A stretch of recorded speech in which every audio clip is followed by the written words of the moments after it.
Hey y'all, it's your girl Angela Cherie. We are back for another episode. This episode is a part of season 3. I told y'all season 3 is all about us, our creativity, our ingenuity, and just us being amazing people.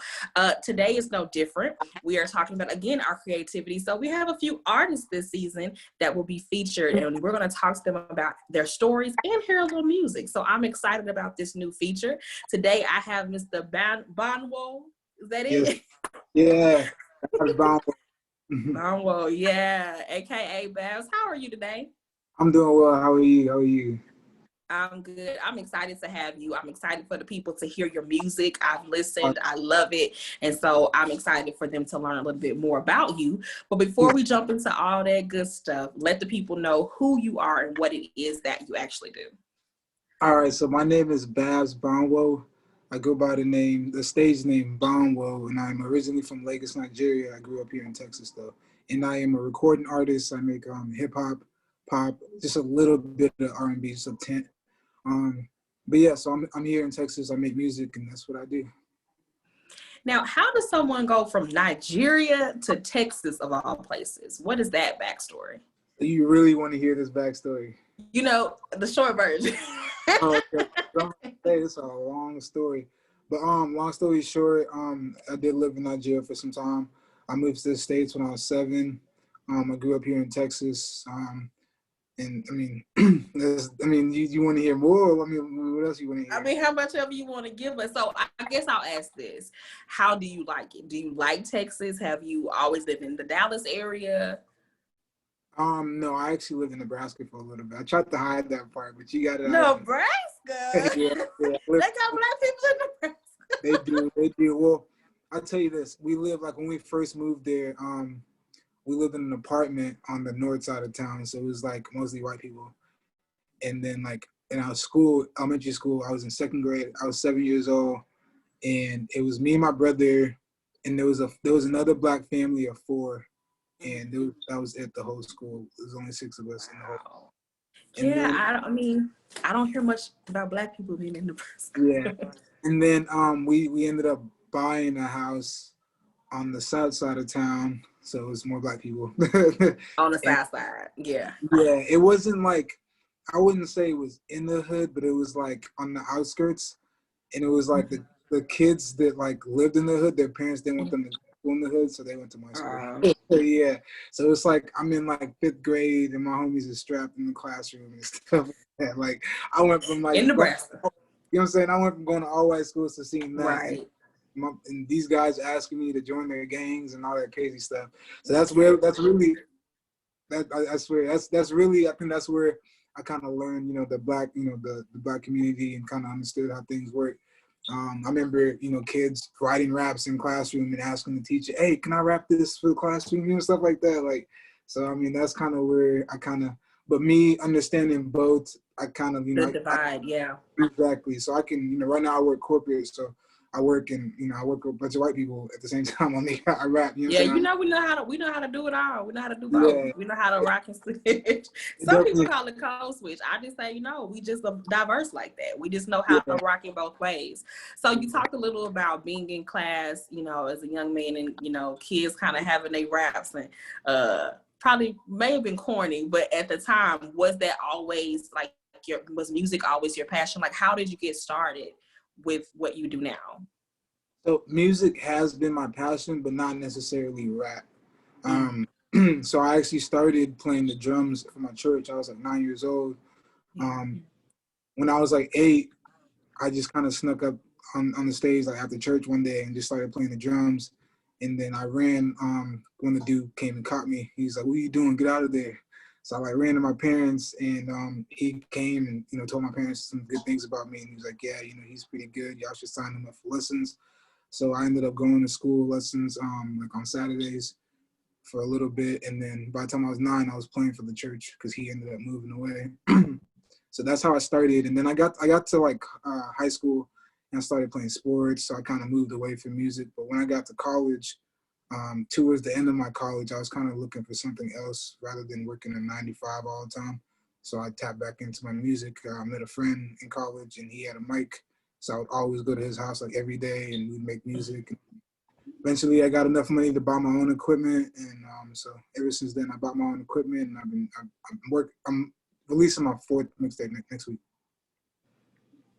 Come on then. All Yeah. right, all right. So let me ask you this. Well, first of all, let me make a comment because I think we all kind of got our start in church. That's kind of how I got my start in church. Now, I'm not an artist or anything. I do sing, but I put it on the back burner to everything else that I do now. I used to travel and do more things, but it started in church. So it's ironic that it's a lot of our stories that we kind of got that start. What kept you going? And has it been an easy road? I think a lot of people probably see, what you're doing. I've seen the Instagram, and you got the fly cars, and the music bumping, and the pics are nice, but I don't think people really understand the story behind getting to that point. So what does that story look like for you, or that winding road to get to where you are now? I think when it all comes down to it, you just have to love it. With this music, it's a lot of ups and downs. It's a lot of ups and downs, especially with the business aspect. Like, because I done been managed by, a team before, and sometimes it doesn't always go right. First of all, like, people trying to control, like, what type of music you need to release, and, stuff like that. And then on the other side, say y'all get, some kind of money, when it comes to putting out the project, it's people digging in your pot and, stealing money and stuff like that. So whenever it comes to the business aspect of this music stuff, it gets kind of stressful, to be honest. But making music is the fun part, I like to call it. Like, you go to the studio, you're drinking wine, you smoke, you're doing that. But when it comes to, like, okay, it's time to release this, how are we gonna release it? That's the stressful part. It's like, I just want to make music, and but it ain't easy. Yeah. So what keeps me going? You just have to love it. Like, if you don't love it, you're not going, because you have to love it. So how do you deal with those difficult parts, though? How do you deal with the parts that are not so fun, the stressful parts? Because I want people to hear that too, because somebody could be watching or listening that wants to be an artist and wants to do what you're doing, and they may feel the same way. Like, I just like the fun part. I just like to create the music and have fun. But how do you deal with the difficult aspects of it? To be honest, you definitely just got to be leveled, for one. So definitely, practice meditation. Definitely always do things your way. There's going to be a lot of people. Good. It's going to be a lot of people in your ears, friends, other artists, this person, that person, managers. But when it comes down to it, this is you. You know what I'm saying? Like, this brand is on your name, so do things how you want it. If you think this is the single that's gonna sell the album, and your manager says, nah, it's this song. If you strongly believe that the song you picked is the right one, go with what you want. If you failed, then learn. What did you do wrong? Why wasn't that the song? Next time, maybe, okay, understand why the song that he chose was the correct one. So always do things your way. Before somebody comes up to you and says, hey, I can do this for you, you can do that for you, have it be, this is what I need. Can you do this? Do this. I don't need you. We can do this. All right, we can work. These are mistakes that I made early on, because I had people coming up to me trying to manage me, and I'm being nice and letting them do it, and they put me in a hole. And it's like, dang, like, if somebody would have told me this back in the day, it would have been a lot of insight, But it don't always go that way. Yeah. But I think that's good. You made a lot of good points, and I agree, because me personally, a lot of people, ask me why I do so much by myself as kind of like a one-woman team. But you answered that. It's like, your vision, your brand, and it's your name on it. And it's like, if I screw it up, it's on me. Yeah. But if someone else, because I put it in their hands, they screw it up, that's a whole different thing, because they can screw it up, but it's still gonna be on me. You know what I'm saying? And so I'm like, nah, I got it. I'm like, if you ain't bringing nothing valuable, I'm doing it all of myself anyway. So why add other components? I got it. You know what I'm saying? And a day may come where, and I think it's coming soon, because I things have really picked up, but I'm like, listen, this is my baby.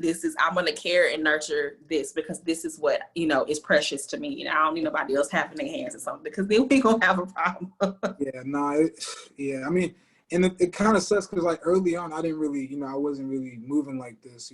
I had to like kind of go through some stuff in order to me to realize that, that's why, I'm so strong on it now, because I know. I know. Yeah. But I did my research. You a businessman too. Like, you not just an artist, right? You a businessman, huh? A CEO, huh? What made you realize this? Oh, okay. Yeah, no, I actually went to school for accounting, so I have the business background. So yeah, when I came into the music industry, I was like, okay, definitely gotta get my own label. Definitely. So that's one thing that I definitely want to build along the way. Kind of find some some up and coming artists that are trying to do something. And as long as they rock with the brand and they rock with the movement, why not help them out? That's definitely something I want. That's real good. Like, I think we need more Black-owned labels and brands and people who understand culture and understand, you know what I'm saying? Right. And won't take what we give them and run with it, and really value it. So I think that's super dope. Why hip hop? Like you said, you kind of started in church with the drums. What drew you to hip hop in particular? Lil Wayne. Really? Yeah. Okay. Lil Wayne. Really big Lil Wayne fan in high school. Yeah. So what's your favorite album from him? Carter 2. Yeah, good stuff. Good stuff. In my mind, yeah, that's a good album. But yeah, no, I think it started because I had heard a few songs, Fireman, stuff like that, singles. But one day, me and my brother like shared an MP3 player, and he got it from like a friend or something like that. I think he might have stole it from a friend, something. But either way, the Carter 2 was on it. So he gave it to me, and I was just listening to it, and I like Lil Wayne, so I just was like, oh yes, I finally get to listen to a whole album. So I listened to it, and I just had it on repeat. And ever since then, that's around the time he blew up, and then he dropped the Carter 3 and Carter 4, and then just kept going crazy with the mixtapes. And I was a big fan. I was a big fan. Yeah, I do appreciate that now he's really being acknowledged as one of the GOATs. I think in the recent years, people have really been giving him his kudos because he's been rocking for a while. So I like that people finally giving him his due. So what sets your music apart? Because everybody out here is trying to be a rapper. Everybody out here is trying to do their thing. Everybody just puts a label on their Instagram bio and that's what they are. But I've heard your music and I know you're an artist for real. So, but what would you say for someone who's listening and wants to, see if they should go check you out? Like, what sets your music apart from everybody else's? For one, I have a lot of influences. Like, I'm not just influenced by Lil Wayne. I'm influenced. So like, I actually started listening to Michael Jackson. So like Michael Jackson, those are like two extremes. And somewhere in the middle there, Kanye West came in play. So it's like, I just try to be creative. I don't really like, I feel like a lot of people kind of find one lane and they stick to it. Me, I just do, when I first started making music, I didn't even know how to sing. Like, I didn't know how to sing, but I just kept, recording. My voice got better, and mix it with a little auto tune, and now you get the charge, But what makes me stand out is probably just the fact that I can do pop. I can also do hip hop. Not a lot of people can do that. It's as easy as that. First of all, you gotta get the melodies. I can come up with a melody in like half a second. Like, it didn't take nothing.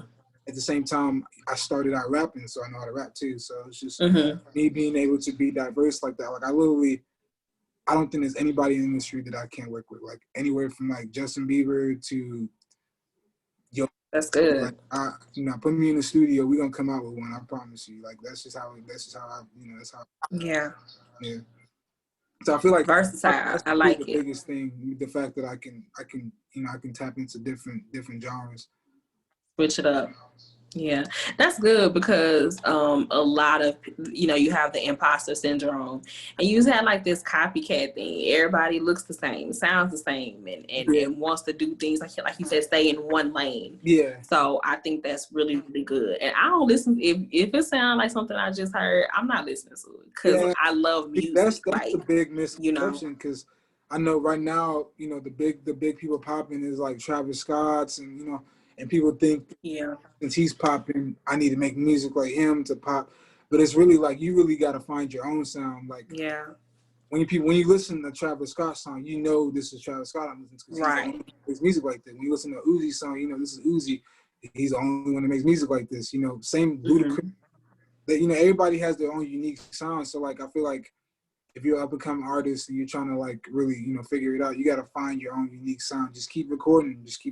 Approach, you know, find a beat, you know, approach it, make a beat, whatever you do, approach it in, you know, your way. And then eventually you'll just tap into that sound and then just, you know, just stick to it. And, you know, every time you hop on the track, this is what my old man used to tell me, every time you hop on the mic, let people know who you are, you know, like it shouldn't be like, oh, who is this? Or he sounds like this person, you know, it should be, this is Banwo, you know, he's about to go in, you know, just every time. I mean, this when you hear Drake, you know this is Drake and you know he's going to kill it because that's just how he branded himself. So I feel like that's what I try to do at least. For sure. I like that. Every time you come on, come for it. Like, do that. I mean, like people have heard like my features and stuff like that, but I'm coming from the Lil Wayne area, so it's like you got to destroy that 3 times. So. For sure.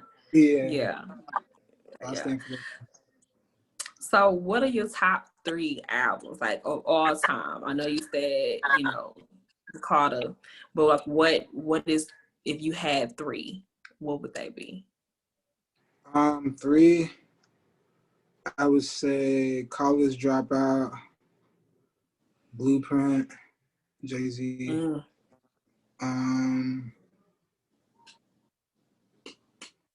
I want to pick something that's not hip hop because we can go hip hop all day, but I want to kind of tap. Let's say Thriller. How about Thriller? What's wrong with Thriller? That's a nice one. I do miss the College Dropout, yay! Like I really do.